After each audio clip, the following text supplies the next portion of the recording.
আজকে রান্নাটা পুরোপুরি মায়ের হাতের। গ্রামের ঘরোয়া পরিবেশ, মাটির উনুনে তৈরি হবে দেশি রুই মাছ আর বাড়ির গাছের তাজা কচুরলতি দিয়ে একটা দারুণ তরকারি। উনুনের আজে রান্না করা খাবারের স্বাদই যেন আলাদা।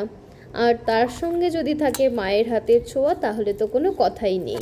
কীভাবে মা উনুনে এই সুস্বাদু রান্নাটা করলো সেই সম্পূর্ণ ভিডিওটি তোমাদের সঙ্গে শেয়ার করব। তাই পুরো ভিডিওটি শেষ পর্যন্ত দেখতে থাকো। প্রথমে এই মাছগুলোকে কেটে নিয়ে তারপর কচুরলতি তুলে কচুরলতিগুলোর আঁশগুলো ছাড়িয়ে ভালোভাবে পিস পিস করে কেটে নেওয়া হয়েছে। এবার মাছগুলোকেও ভেজে নেওয়া হলো। মাছগুলো ভাজা হয়ে গেছে, এবার নামিয়ে নিচ্ছি। আর অন্যদিকে মা আরও কিছু মাছ আছে, সেগুলোকে ভেজে নিচ্ছে। আর আমি এইদিকে কাঁচা লঙ্কাগুলো গাছ থেকে তুলতে চলে এসেছি। তো লঙ্কাগুলো তুলে নিই, চলো।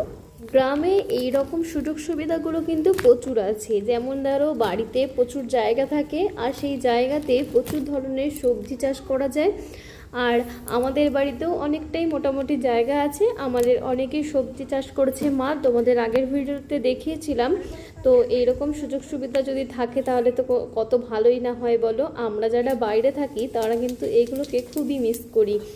আর বাড়িতে নিজের হাতে তোলা, তারপরে সেই জিনিসটা মায়ের হাতে রান্না বা নিজে রান্না করা, এর স্বাদ পুরোপুরি আলাদা।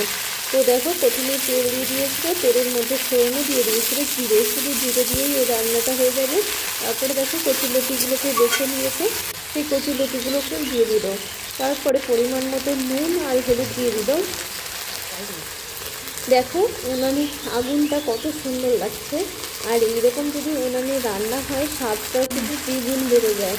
তোমাদের কার কার গ্রাম পছন্দ অবশ্যই কমেন্ট করে জানিও। আমার তো সবসময় গ্রামই পছন্দ, যতই বাইরে থাকি না কেন এই গ্রামের দিকেই মনটা টানে সবসময়ের জন্য। তো ভালো করে মিশিয়ে নিলাম নুন হলুদটা, আর পরিমাণ মতো কাঁচা লঙ্কা দিয়ে দিয়েছি। তারপর কিছুক্ষণের জন্য ঢেকে দেওয়া হয়েছে, যে কচুরলতিটা একটু নরম হবে সেই কারণে। আর দেখতে হবে কিন্তু নিচে যাতে লেগে না যায়, খুব ভালোভাবে এটা কিন্তু কষিয়ে নিতে হবে। এখন দেখো নরম হয়ে এসেছে, এখন আমি পরিমাণ মতো জল ব্যবহার করব। তোমাদের কাদের কাদের কচুরলতি বা কচুর শাক এইসব পছন্দ?